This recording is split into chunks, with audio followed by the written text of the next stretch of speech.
नमस्ते प्रणाम दोस्तों। तो हम लोग चल रहे हैं आप लोगों को बहुत प्यारा सोहर गीत सुनाने। ननद भौजाई का नोक झोंक है, तो आप लोग जरूर सुनिएगा।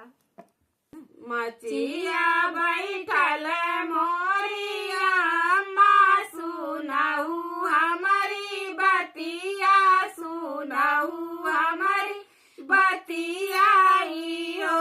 आमाली पाली हम भौजी कैसा उरिया, बधैया हम ले बाइयो। आमाली पाली हम भौजी कैसा उरिया, कंगन हम ले बाइयो। सौरी में बैठल बहुरिया, तै सासू से आरज करे, सासू से आरज करे हो। बहुआरी दई डारो नाके के झूलनिया, दुलारी बेटी पाऊने हो।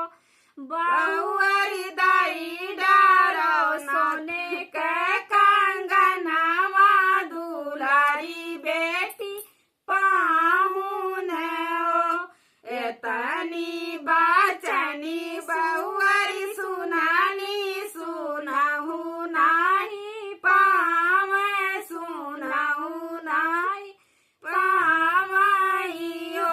सासू झूलनी हमारा गहराई, झूलनिया कैसे दे, झूलनिया कैसे दे बाई हो। सासू झूलनी तै गणे मरहराई, झूलनिया कैसे दे बा, झूलनिया कैसे दे बाई हो।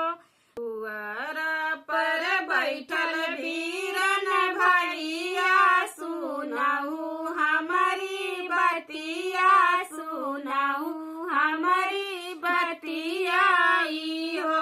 भैया लिपली हम भौजी कैसा उरिया, बधावा हम ले बाई हो।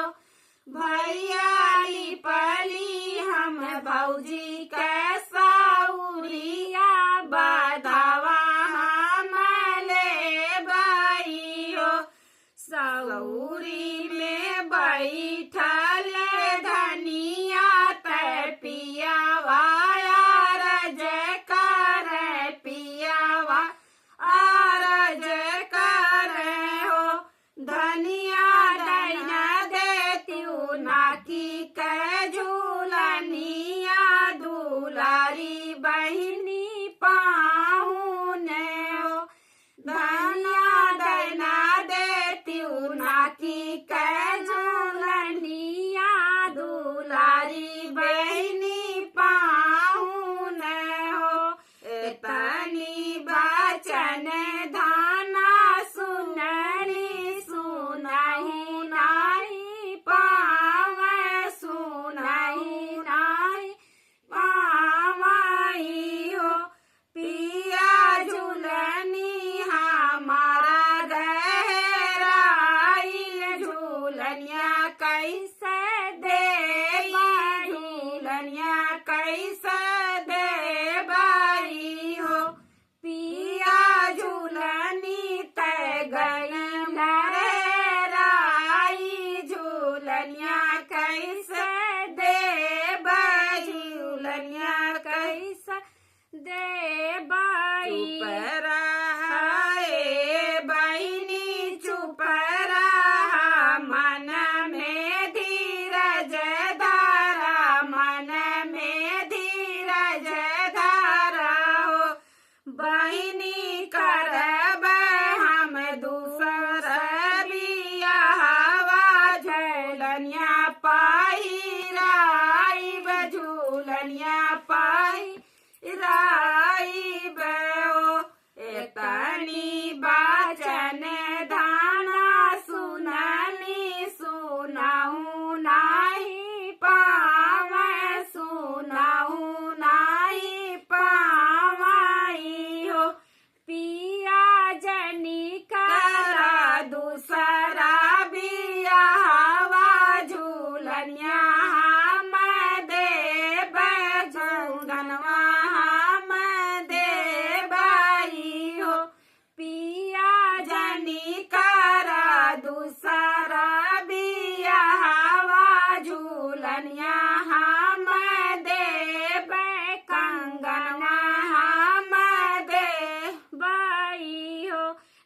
बाकी में से काढ़नी झूलनिया ना नदिया गे फेंक ना नदिया गे फेंकाई हो अरे लैला सत भतरो झूलनिया सवती जनी बोलाया सवती जनी